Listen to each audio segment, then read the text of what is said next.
Welcome to the Real News Network. I'm Sharmini Pires coming to you from Baltimore. Prime Minister Benjamin Netanyahu is expected to lobby Congress to approve tough new sanctions on Iran during his visit to address the Congress in early March. Obama has opposed those sanctions and saying that he needs more time to hash out a deal with Iran's nuclear program and that new sanctions would put those talks at risk. Netanyahu is also expected to address the APEC meeting during his visit. Now joining us to discuss all of this is Vijay Prashad. He is an Indian historian and journalist. He is the George and Martha Kellner Chair in South Asian History and Professor of International Studies at Trinity College. Thank you so much for joining me, Vijay. Thank you so much. So, Vijay, why is Netanyahu annoying its greatest ally in the world in this way? Well, Benjamin Netanyahu is nothing if not a high-risk gambler. And he knows that his relationship with the Obama administration is pretty much at rock bottom.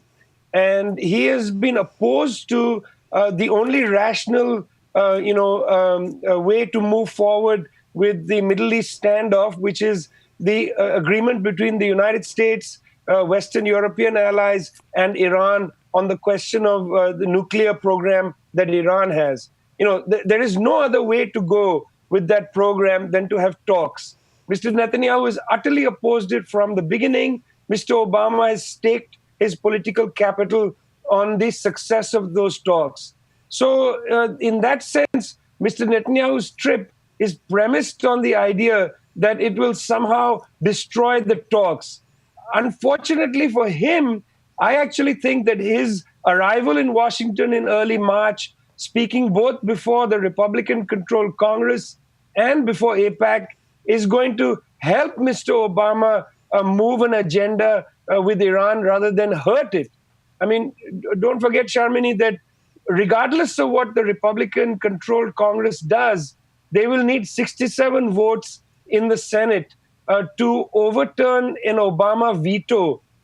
And if they want to pass a new sanctions, a slate against Iran, they're going to need Democratic votes in the Senate.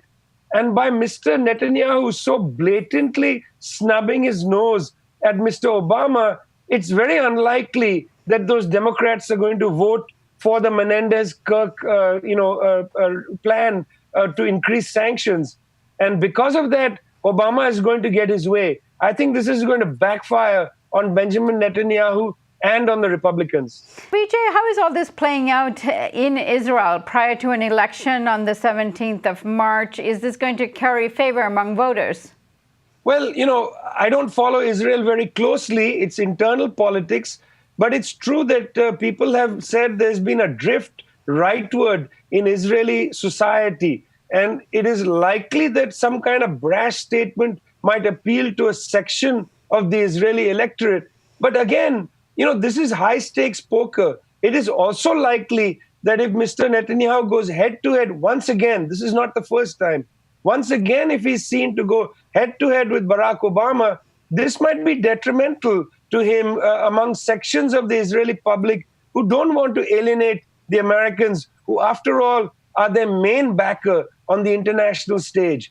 So it's not clear that Mr. Netanyahu has a direct understanding of what this visit to Washington is going to produce, either in terms of the deal with Iran on sanctions or in terms of his own attempt to win a majority in the Knesset when they have their election later in the year. Vijay, now Netanyahu and Israel is competing for regional dominance with Iran in the region and with Saudi Arabia in the mix and having a new king of Saudi Arabia. How is all this going to play out? Well, I mean, firstly, Israel is not dominant in the region. It operates its strategic vision through Saudi Arabia. I mean, when the Arab Spring took place and governments emerged in the region with increased hostility to Israel, it just turns out that those governments found themselves on the wayside. And much of that happened through Saudi intervention. The collaboration between Saudi Arabia and Israel is yet to be fully revealed.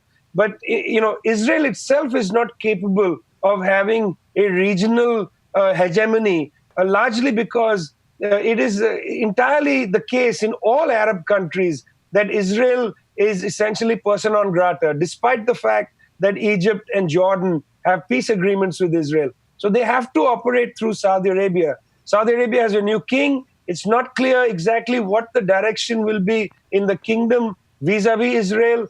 Likely it will be business as usual. I mean, the arrival of Mr. Netanyahu in Washington, D.C. is not going to, change the equation in the region at all.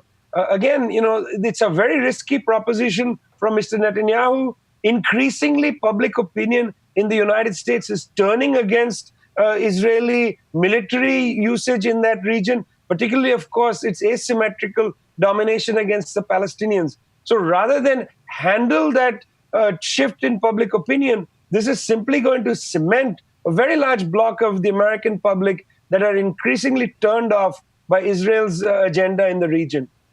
Right, Vijay, thank you so much for joining us, and we'll come back to you as the visit gets closer for further analysis. Thanks a lot. And thank you for joining me on the Real News Network.